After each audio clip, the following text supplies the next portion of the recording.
This recital was originally to have taken place this time last year, but was postponed because of the pandemic. It was to have involved Chris Tomstead accompanying me on harpsichord. And then we were planning to record a live concert for streaming, but that came to nothing because of the next lockdown. So here is a somewhat different concert in which I accompany myself at various points. I'd like to thank the minister and the Kirk Session of Cumbernauld Old Parish Church for permission to use the church building for recording. Fortunately, I am able to go from my house to the church without going on the public highway, which means that the recital could be put together without me ever really leaving home. As with our live recitals, the idea is to provide about half an hour's worth of music in an informal setting. So feel free to eat your lunch, email or text, or carry on with some work whilst listening. Or, of course, you can stop and listen intently. I'm going to begin with a set of improvised variations over a repeated chord progression, which was really popular in the late 17th and the early 18th centuries, La Folia. Partway through, I've included a facsimile of the dance steps, which also contains a variant of the tune most commonly associated with it. My variations, or at least some of them, make reference to the tune, which you can hear right at the beginning.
Ever since the first lockdown, Cumbernauld Old has put its services online, and so most weeks I improvise an organ voluntary at the end. I soon realised that nobody watching stayed around to listen if they went on for too long, so I began to focus on short improvisations, lasting between a minute and 3 minutes. I thought it would be worth sharing some of these with you. The first is a trio based on a hymn tune going back to the 16th century, the Old Hundredth. It is as if there are 3 separate instruments playing. One is my right hand, another is my left hand, and the third, when it comes in, is the tune itself played on the pedals. The second is in a more contemporary style, and is also based on a hymn, and it's called Rudlan. The first line of this is heard in the bass, but otherwise it is a rhythm taken from it, which serves as the basis.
The next piece is a fantasia by George Philip Telemann, a composer who, it is fair to say, was more highly regarded than Bach in his own day. He was in fact the favourite for the post in Leipzig that Bach eventually got. This piece belongs to a category of works for solo instrument where the player is supplying his own accompaniment. There's a sense of there being more than one part being played at the same time, but only on one instrument. Literally, I'm going to be accompanying myself. Better known examples of this include the partitas for solo violin and the suites for solo cello by Bach. You will be able to hear the way in which the music tries to create the illusion of there being a bass by jumping down from a low bass note to a high melody note and then back again.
As you'll have noticed, there was no need to record a video for the voluntaries, so some pictures of the church accompanied the first two of them.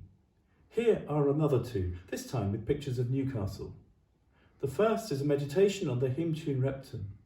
This time, instead of taking a characteristic rhythm from the tune, as I did with Rudlin, I have taken a short melodic fragment from Repton as a theme for the whole piece. It is there both in the outer sections and the middle section, which has a different, contrasting character.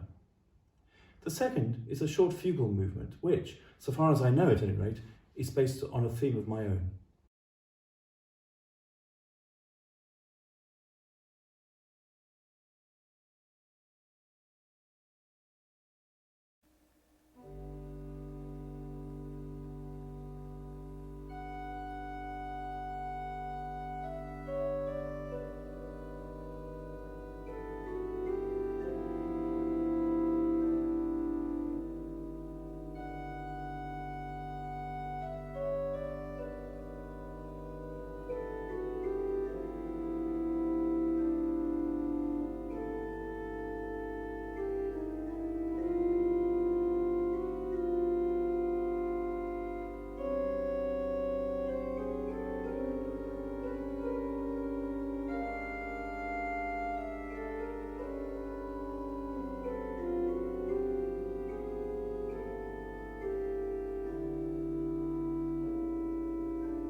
I'm going to end with a sonata by Telemann, which, like the opening piece, involves me accompanying myself.